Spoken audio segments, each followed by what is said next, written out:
So other screening tools for executive functioning. Well, we've already gone over the trail making tests a little. Trail making, the trail making test, the comprehensive trail making test actually has the 5, so it's trails 4 and 5, and then the TMTB, and of course the second aspect of the colors trails all look at cognitive flexibility. They also look at inhibition, set shifting as well. The WACE and WASI and WISC, all of the Wechsler system, similarities is something that's really good because similarities measures abstraction. And cancellation measures inhibition. What's an example of that? Of what? Cancellation and cancellation, we should pull out the WACE. The cancellation has it's actually a fold out page. It's got 2 pages.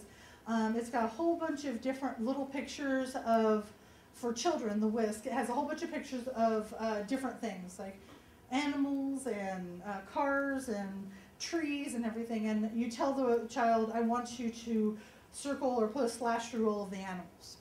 For adults, they have 2 different shapes. They're in different colors.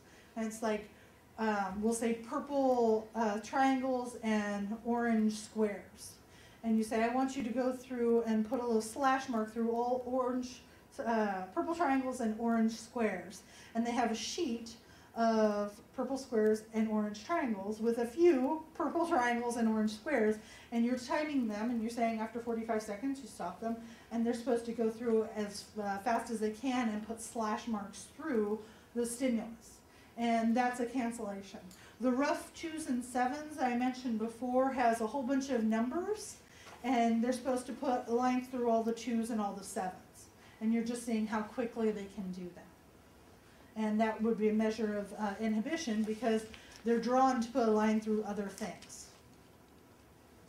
The Stroop, of course, we've also talked about with regard to attention, with regard to executive functioning. It measures inhibition and cognitive flexibility.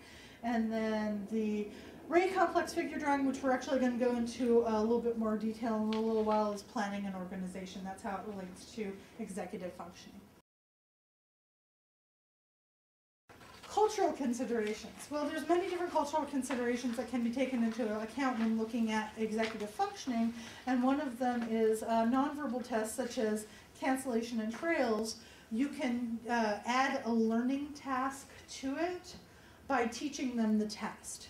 Those are visual tests, but you can actually go through and show them how to do it and then administer it to them. Especially if you have a test with parallel forms. So you could have the shareware version of trails and then have the comprehensive trail making test. Teach them the test with the shareware version of trails and then administer the actual comprehensive trail making test so that they know how to do it if you're not using color trails. Screening for executive functioning, as attention is an area of executive functioning. As we talked about, all trail making tests in Stroop. And then attention with processing, trails backward sequencing, arithmetic, and trails B have an access to processing that you have to have.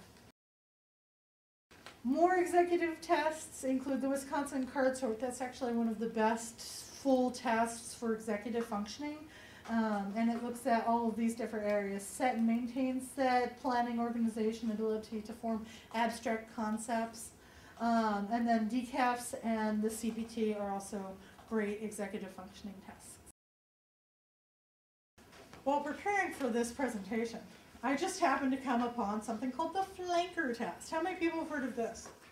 It's actually interesting. It's fairly well researched, and it was given to pilots. It's one of those tests that they were using with pilots, and it consists of arrows, right and left arrows. And it's kind of like the Stroop in that you're drawing on your attention and inhibition, and it's online.